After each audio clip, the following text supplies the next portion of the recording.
Nigeria Forest Security Program is facing a major setback, with forest guards deployed to some of the country's most security-challenged communities in Kwara and Enugu states, reportedly abandoning or threatening to abandon their posts.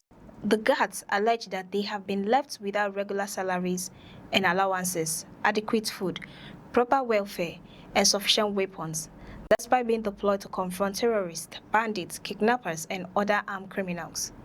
The allegations were reported by Sahara reporters, which said affected personnel described a difficult situation in which some guards were struggling simply to survive while operating in dangerous areas.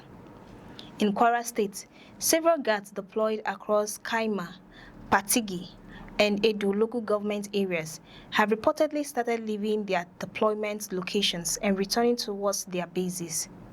Some of the affected personnel said they had spent more than 3 months in remote communities without receiving the welfare support they were promised. According to the report, some guards have been dependent on local residents for food, but the residents themselves are reportedly struggling with poverty, leaving the guards in an increasingly difficult position. One Kwara guard reportedly said the personnel were promised that government would take responsibility for their welfare once they were deployed. Instead, the guard alleged that they had gone for months without food support and had been struggling to survive. Another operative reportedly said the guards did not join the program to become beggars. He questioned how personnel expected to protect communities could continue operating when nobody was taking responsibility for their own welfare. The complaints are not limited to food and salaries. The forest guards also reportedly raised serious concerns about their weapons. According to the personnel, they are being deployed into areas where criminal groups are believed to possess sophisticated firearms, while some guards allegedly lack weapons capable of matching the firepower of their opponents. One operative reportedly asked what guards were expected to do when they encounter heavily armed criminals without adequate weapons. The concern becomes even more serious because of the locations many of them were operating from.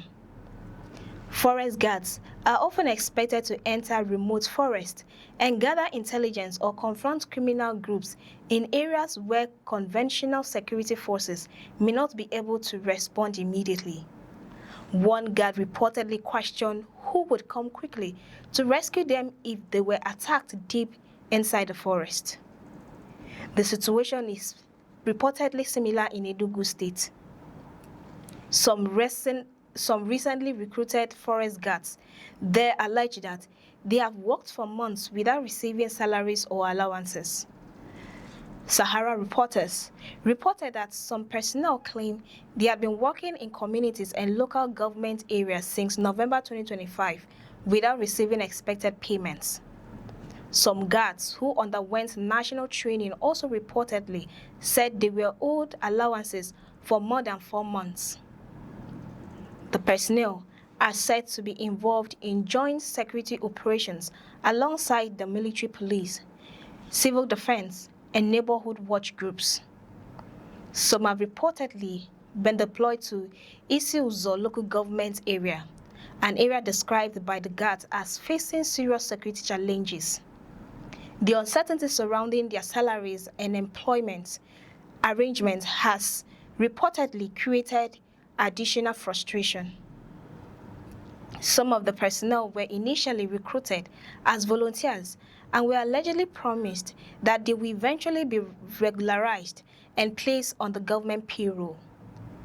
The forest guard controversy is significant because the program is a major part of the federal government's strategy for dealing with insecurity in Nigeria's forests.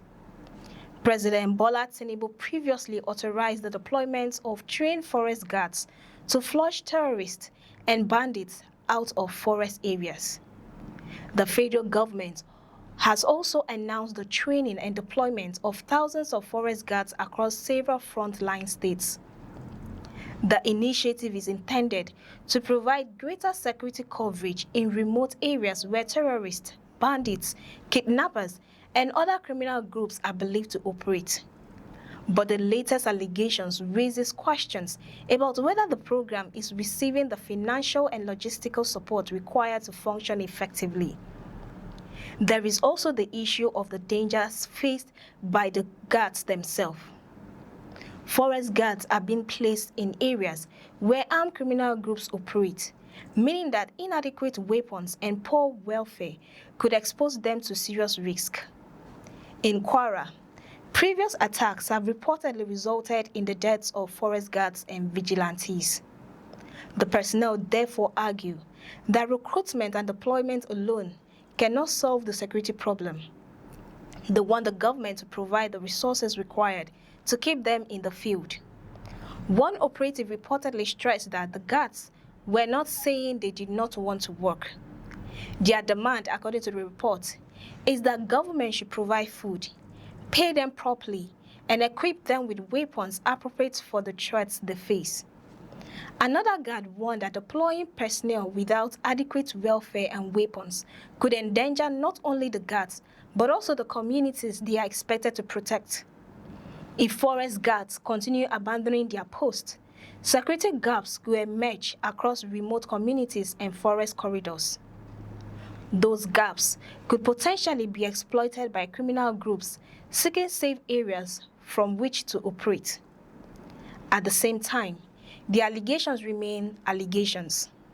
Sahara reporters stated that it could not independently verify the exact number of guards affected in Kwara and Enugu, the total amount allegedly owed to them, or the precise terms of their engagement.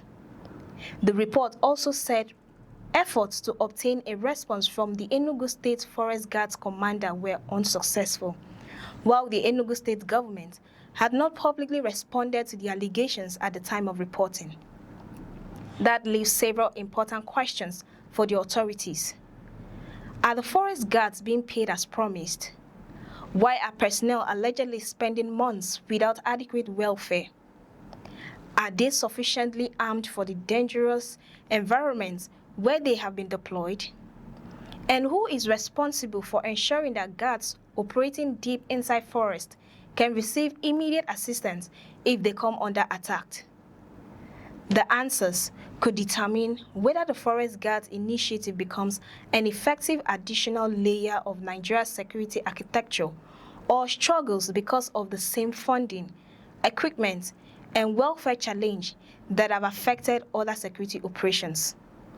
The guards say they are ready to work, but they also want the government to demonstrate that the people being sent into dangerous forests to protect Nigerians will themselves be properly protected, equipped, and supported. For more updates, stay with us on News Express. I am Cassie Tony. Many thanks for watching.